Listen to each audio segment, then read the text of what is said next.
Hello guys, कैसे हो आप सभी। मुझे आशा है कि आप सब मस्त होगे और आप सब अपने घर में सुरक्षित होगे। मैं प्रेम आप सबका स्वागत करता हूँ GK live test by Prem sir YouTube channel पे। जीके लाइव टेस्ट मतलब जीके से डरो नहीं। अगर चाहते हो सिलेक्शन तो आपको लॉकडाउन में भी पढ़ना होगा और जो मैं आपको वीडियो प्रोवाइड कर रहा हूँ आपने उन वीडियो को देखना है और इसकी रिवीजन के लिए मैं आपको इन सब की पीडीएफ मेरे GK live test by Prem sir Telegram group में प्रोवाइड कर रहा हूँ। आप मेरे टेलीग्राम ग्रुप से जरूर जुड़ जाना और इसका लिंक मैं आपको डिस्क्रिप्शन बॉक्स में प्रोवाइड कर दूंगा और वहाँ से आप पीडीएफ से इनकी बार बार रिवीजन करते चलना। देखना आगामी पेपर में इनमें से क्वेश्चन जरूर बनेंगे। आइए आज की क्लास आप शुरू करते हैं। आज भी हम कुछ महत्वपूर्ण करंट अफेयर डिस्कस करेंगे और ये सारे के सारे क्वेश्चन आपके एग्जाम के लिए इंपॉर्टेंट है। आइए आज का पहला क्वेश्चन है हमारा, विश्व उच्च रक्तचाप दिवस हर साल किस दिन मनाया जाता है। अब आप मुझे बताओ ये दिवस हर साल किस दिन मनाया जाता है। 15 मई, 16 मई, 17 मई या 18 मई। ठीक है, आपने इस क्लास को अंत तक देखना है। क्यों? क्योंकि इस क्लास से आपकी करंट अफेयर के साथ साथ स्टैटिक जीके भी इंप्रूव होती जाएगी। ठीक है, और इसका क्या आंसर हो जाएगा? इसका आंसर हो जाएगा 17 मई। ठीक है, याद रख लेना। विश्व उच्च रक्तचाप दिवस हर साल 17 मई को सेलिब्रेट किया जाता है। ठीक है, हाइपरटेंशन के प्रति जागरूकता फैलाने के लिए प्रतिवर्ष 17 मई को वर्ल्ड हाइपरटेंशन डे मनाया जाता है और हाइपरटेंशन को ही उच्च रक्तचाप भी कहा जाता है। इस दिन लोगों को हाइपरटेंशन के प्रति जागरूक किया जाता है। हाइपरटेंशन किसी भी उम्र के लोगों को हो सकता है। विश्व उच्च रक्तचाप दिवस यानी साइलेंट किलर के बारे में दुनिया भर में आम लोगों में जागरूकता बढ़ाने के उद्देश्य से 17 मई को विश्व उच्च रक्तचाप दिवस अथवा विश्व हाइपरटेंशन दिवस मनाया जाता है। ठीक है, दोनों में से कोई सा भी नाम हो आपको याद रखना है। ये दिवस 17 मई को सेलिब्रेट किया जाता है। ठीक है, और आप इस वीडियो को अपने दोस्तों के साथ फटाफट शेयर कर दो ताकि और भी बच्चे हमसे जुड़ सके। और हाइपरटेंशन का क्या मतलब होता है? हाई ब्लड प्रेशर या हाइपरटेंशन का खतरा महिलाओं से ज़्यादा पुरुषों में होता है। ठीक है, जब हमारा बीपी हाई हो जाता है तो उसको हाइपरटेंशन कहा जाता है। ठीक है, और नेक्स्ट क्वेश्चन है हमारा, ये सारी देखो पूरी इन्फॉर्मेशन दे रखी है, अगर आप पढ़ना चाहो तो पढ़ सकते हो। विश्व एड्स वैक्सीन दिवस हर साल किस दिन मनाया जाता है। अब आप कई बच्चे तो विश्व एड्स दिवस देख के 1 दिसंबर टिक कर देंगे, लेकिन इसके ऑप्शन में मैंने आपको 1 दिसंबर नहीं दिया, लेकिन पेपर में क्वेश्चन बना तो आपको ऑप्शन में 1 दिसंबर दिया जाएगा और आप देखते टिक कर दोगे। ऐसा नहीं करना, आपने पहले क्वेश्चन को बिल्कुल ध्यान से पढ़ना है। इसके अंदर आपसे पूछा गया विश्व एड्स वैक्सीन दिवस हर साल किस दिन मनाया जाता है। 15 मई, 16 मई, 17 मई या 18 मई को। इसका क्या आंसर हो जाएगा? इसका आंसर हो जाएगा 18 मई को। ठीक है, विश्व एड्स वैक्सीन दिवस हर साल 18 मई को मनाया जाता है। ठीक है, वर्ल्ड एड्स वैक्सीन डे 2020 मनाया जा रहा है। एड्स आज भी एक लाइफलाइन बीमारी बना हुआ है और अभी तक इसकी कोई भी वैक्सीन नहीं खोजी जा सकी है। कोरोना वायरस के बारे में भी WHO के द्वारा चेतावनी दी जा चुकी है कि शायद यह वायरस दुनिया से कभी ख़त्म ही ना हो। सालों पहले एड्स भी एक ऐसे HIV वायरस के कारण शुरू हुआ जिसके इलाज के लिए आज तक कोई भी वैक्सीन नहीं बनाई जा सकी है। आज वर्ल्ड एड्स वैक्सीन डे 2020 इस दिन को मनाने के उद्देश्य के बारे में पूरी जानकारी प्राप्त करते हैं। ठीक है, हमारे पेपर में शुरू से ये क्वेश्चन बनेगा कि वर्ल्ड एड्स वैक्सीन डे किस दिन सेलिब्रेट किया जाता है। नेक्स्ट क्वेश्चन हमारा, हाल ही में बेंजामिन नेतन्याहू कहाँ के प्रधानमंत्री बने हैं। ठीक है, अब मैं देता हूँ इन्होंने कहाँ के प्रधानमंत्री के रूप में शपथ ली है। रूस, इजराइल, कोलंबिया, ये इनमें से कोई नहीं। इसका क्या आंसर हो जाएगा? इसका आंसर हो जाएगा इजराइल। ठीक है, ये हाल ही में इजराइल के प्रधानमंत्री बने हैं। ठीक है, इनके ऊपर केस चल रहा था और यहाँ पे पूरी देखो मैंने इन्फॉर्मेशन दे रखी है आपको।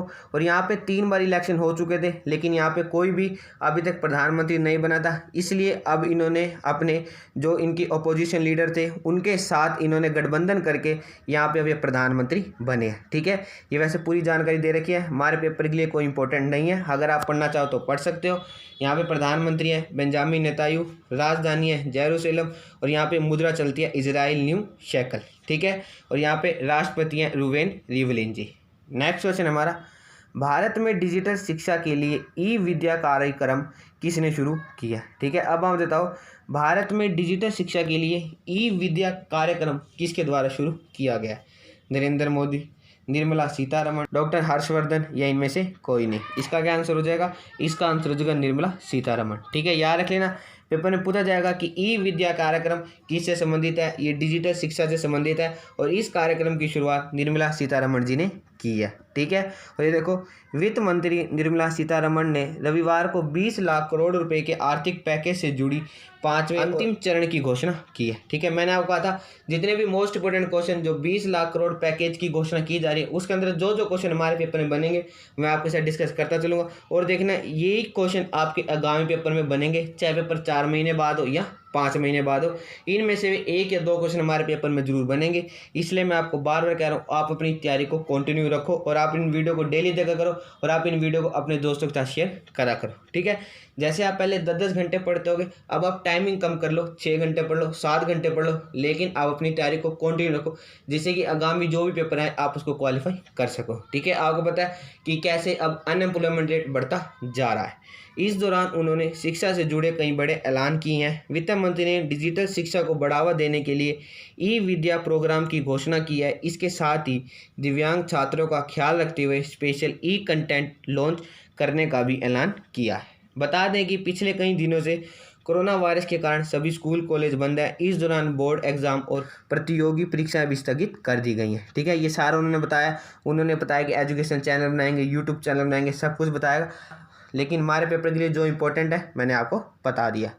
नेक्स्ट क्वेश्चन हमारा, भारत सरकार ने वर्ष 2020-21 के लिए सकल राज्य घरेलू उत्पाद में राज्यों की उधार सीमा को 3% से बढ़ाकर कितने प्रतिशत कर दिया। ठीक है, अब आप बताओ कि जो भारत सरकार है उन्होंने वर्ष 2020-21 के लिए सकल राज्य घरेलू उत्पाद में राज्यों की उधार सीमा को 3% से बढ़ाकर कितने प्रतिशत कर दिया। 4%, 5%, 6% या 7%। इसका क्या आंसर हो जाएगा? इसका आंसर हो जाएगा 5%। ठीक है, ये क्वेश्चन भी हमारे पेपर में जरूर बनेगा और ये क्वेश्चन इकोनॉमिक्स से भी रिलेटेड है। ठीक है, बस आप इस वीडियो को ज़्यादा शेयर और लाइक करो जिससे कि मैं आपको बहुत जल्दी जो हमारी थ्योरी वाली क्लासेज हैं वो भी मैं आपको प्रोवाइड कर सकूँ। ठीक है, ये देखो राज्यों के लिए 2020-21 के दौरान उधार जुटाने की पहले से ही स्वीकृत कुल सीमा 6.41 लाख करोड़ रुपए सकल राज्य घरेलू उत्पाद का 3% है। राज्यों ने अब तक अधिकृत सीमा का केवल 14% उधार लिया है। ठीक है, और अब इस उधार को 3% से बढ़ाकर 5% कर दिया गया। आप इसको जरूर याद रख लेना। निम्न में से किसने Wuhan diary dispatch is from a quarantine city के लेखक हैं। ठीक है, ये हाल ही में डायरी लिखी गई है जिसका नाम है Wuhan diary dispatch is from a quarantine city के लेखक है। ठीक है, अब आप बताओ इस पुस्तक के लेखक कौन है? फैंग फैंग, सांग, ट्यू ट्यू या इनमें से कोई नहीं। ठीक है, देखो चाइनीज़ राइटर है तो इनके नाम ऐसे होते हैं तो आपको जरूर याद रखना होगा। इसके लेखक हैं फैंग फैंग। ठीक है, आइए अब मैं आपको इसकी पूरी डिटेल में समझाता हूँ। जानी मानी चीनी साहित्यकार फांग फांग की चर्चित Wuhan diary dispatches from A quarantine city को भारत में ई बुक फॉर्मेट में जारी कर दिया गया है। हार्पर नॉन फिक्शन द्वारा प्रकाशित इस किताब का ऑडियो 26 मई को आएगा। 15 भाषाओं में अनुवादित होने वाली यह पुस्तक लेखक की डायरी प्रविष्टियों और सोशल मीडिया की उन पोस्ट का संकलन है जो कोविड-19 महामारी के दौरान उन्होंने लिखी थी। यह वुहान के 60 दिनों के लॉकडाउन का एक दस्तावेज है। 25 जनवरी 2020 को चीन की केंद्र सरकार द्वारा वुहान में लॉकडाउन किए जाने के बाद फांग फांग ने एक ऑनलाइन डायरी प्रकाशित करना शुरू किया था। उसके बाद के दिनों और हफ्तों में इस प्रशंसित लेखक की हर रात की जाने वाली पोस्ट ने भय, कुंठाओं, क्रोध और लाखों साथी नागरिकों की आवाज़ उठाई है। ठीक है, इसलिए जो ये डायरी है हमारे पेपर के लिए मोस्ट इंपॉर्टेंट है और यही क्वेश्चन देखना हमारे स्टैटिक जीके का भी बन सकता है, तो इसलिए आप इसको तो जरूर याद रख लेना। नेक्स्ट क्वेश्चन हमारा, उच्च बांध किस राज्य में है? ठीक है, ये हाल ही में न्यूज़ में है तो अब मुझे बताओ ये डैम किस राज्य में है? असम, जम्मू एंड कश्मीर, मणिपुर या नागालैंड में? इसका क्या आंसर हो जाएगा? इसका आंसर हो जाएगा जम्मू एंड कश्मीर में। फिर देखो केंद्र ने जम्मू कश्मीर में बहुउद्देशीय परियोजना की संशोधित DPR को मंजूरी दे दी है और 2008 में राष्ट्रीय परियोजना के रूप में घोषित की गई उच्च परियोजना की DPR 2013 में केंद्रीय जल आयोग के इंडस बेसिन संगठन द्वारा शुरू की गई थी। ठीक है, और अब इसकी मंजूरी दे दी गई है तो हमारे पेपर में जरूर बनेगा कि ये बांध किस राज्य में बनाया जा रहा है या ये बांध किस राज्य में स्थित है, वो है जम्मू एंड कश्मीर में। नेक्स्ट क्वेश्चन हमारा, हाल ही में अमेरिकी निवेश फर्म जनरल अटलांटिक ने पूरी तरह से डाइल्यूट आधार पर लगभग कितने करोड़ रुपए रिलायंस जियो में निवेश करने की घोषणा की है? ठीक है, ये देखो ये चौथी कंपनी है जो रिलायंस जियो में निवेश कर रही है। और मैंने आपको हर कंपनी के बारे में बिल्कुल डिटेल में बताया। तो ये क्वेश्चन हमारे पेपर में जरूर बनेगा। अगर आप कोई मेंस का पेपर दे रहे हो तो आप इन चारों कंपनियों और रिलायंस जियो के बारे में जरूर पढ़ना, देखना इसमें से मेंस में भी हमारे पेपर में क्वेश्चन जरूर बनेगा। 6000 करोड़, 6600 करोड़, 7600 करोड़, 7700 करोड़। इसका क्या आंसर हो जाएगा? इसका आंसर हो जाएगा 6600 करोड़। ठीक है। हाल ही में जो अमेरिकी निवेश फोरम जनरल अटलांटिक ने पूरी तरह से डाइल्यूट आधार पर लगभग 6600 करोड़ रुपए रिलायंस जियो में निवेश करने की घोषणा की है। जनरल अटलांटिक ने जियो की इक्विटी वैल्यू 4.91 लाख करोड़ रुपए और इंटरप्राइजेज वैल्यू 5.16 लाख करोड़ रुपए लगाई है। निवेश के बाद उसका कंपनी में हिस्सेदारी 1.34% होगी। ठीक है। आप इसकी हिस्सेदारी और कितना अमाउंट इन्होंने इन्वेस्ट करा ये आप दोनों के दोनों जरूर याद रख लेना। नेक्स्ट क्वेश्चन है हमारा, हाल ही में किसने आत्मनिर्भर भारत के स्वभाव के सम्मान में जयतु भारतम गाना गाया? ठीक है। ये हाल ही में आत्मनिर्भर भारत के स्वभाव में ये गाना गाया गया। तो आप मुझे बताओ ये किसने गाया? सोनू निगम, लता मंगेशकर, आशा भोसले या इनमें से कोई नहीं? इसका क्या आंसर हो जाएगा? इसका आंसर हो जाएगा लता मंगेशकर जी ने। ठीक है। ये गाना इन्होंने गाया है। ठीक है। वैसे ये जो गाना है ये लगभग 211 कलाकारों ने गाया है, लेकिन जो मेन है आपको उनका नाम जरूर याद रखना होगा। देखो सारे के सारे नाम इसके अंदर गिवन है। ठीक है। और जो ये गाना है इसे 12 भाषाओं में तैयार किया गया है। ठीक है। और लता मंगेशकर जी के ट्वीट को हमारे प्रधानमंत्री मिस्टर नरेंद्र मोदी जी ने रीट्वीट किया था। तो इसलिए ये हाल ही में न्यूज़ में है। तो हमारे पेपर में क्वेश्चन जरूर बनेगा। और नेक्स्ट क्वेश्चन है हमारा, महाराष्ट्र राज्य की विधानमंडल में कितनी सीटें हैं? ठीक है।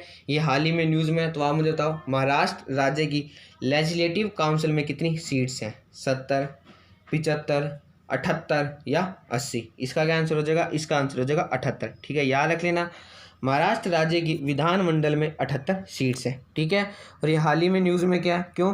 क्योंकि महाराष्ट्र के मुख्यमंत्री उद्धव ठाकरे को आज विधान परिषद यानी लेजिस्लेटिव काउंसिल के सदस्य के रूप में शपथ दिलाई गई है। इसे उन्होंने 28 मई के बाद भी राज्य के सीएम पद पर बने रहने की बाधा पार कर ली है। ठीक है। जैसे आपको पता है कि अगर कोई भी व्यक्ति स्टेट का सीएम बनता है तो उसको 6 महीने के अंदर लेजिस्लेटिव काउंसिल या लेजिस्लेटिव असेंबली का मेंबर बनना होता है। तो जो उद्धव ठाकरे जी थे वो लेजिस्लेटिव असेंबली के मेंबर नहीं थे, इसलिए उनको 6 महीने के अंदर ही लेजिस्लेटिव काउंसिल का मेंबर बनना जरूरी था, ना तो उनको अपने पद से इस्तीफा देना होता। जैसे आपको पता है कोरोना वायरस चल रहा है, तो इसलिए जो वहाँ पे इलेक्शन नहीं हो रहे थे इसलिए उनकी सीट पर खतरा था, लेकिन अब उनकी सीट पर कोई भी खतरा नहीं है। ठीक है।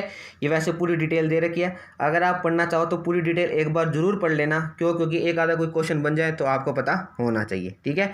वैसे मैं आपको एक बार जरूर बता देता हूँ कि जो जो मोस्ट इंपॉर्टेंट पॉइंट है वो मैं आपको एक बार बता देता हूँ।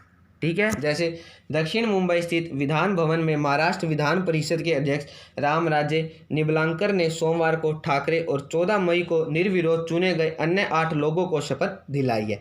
पेपर में क्वेश्चन बन सकता है महाराष्ट्र की विधान परिषद के अध्यक्ष कौन है? वो है रामराजे निबलांकर जी। ठीक है। ये हाल ही में न्यूज़ में है तो आप इसको जरूर याद रखें। और मैं आपको इसकी पूरी PDF दे दूंगा, आप इसको एक बार पूरी डिटेल में जरूर पढ़ लेना। अगर आपको कोई डाउट हो तो आप नीचे कमेंट बॉक्स में लिख देना। आज की वीडियो में बस इतना ही। GK live test by Prem sir से जुड़ने के लिए आप सबका बहुत बहुत धन्यवाद।